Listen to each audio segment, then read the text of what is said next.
মওলা মসজিদে যেতে হবে, রব বললে পারলে যা। মওলা এই টাইমে মসজিদে গেলে তো আমারে দৌড়ে ফিটাবে। বুঝেন না কেন? আমি যদি রাতে 3টা বাজে, 4টা বাজে, 2টা বাজে মসজিদে যাই, আমরা চোর বলে ফিটাবে। মসজিদে যাওয়াটা রিস্ক হবে। রব্বে করিম বলে মসজিদে না পারবি না, আল্লাহ পারবো না, তাহলে যা ঘরে যা, যাই নামাজ বিছা। বলে যে যাই নামাজ বিছালে তো বউ বুঝে ফেলবে আমি বাটপারি করছি। কথা বলেন না কেন? মওলা বউ বুঝে ফেলবে, মা বুঝে ফেলবে, নিশ্চয় কোন একটা অঘটন ঘটাইছি, সেজন্য যাই নামাজে বসে কান্না করছি, তাহলে তো ইজ্জত ফানসার।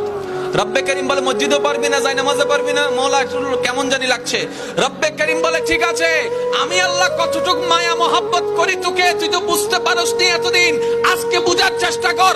মসজিদে যাওয়া লাগবে না, যাই নামাজ বিছানো লাগবে না, ওযু করা লাগবে না।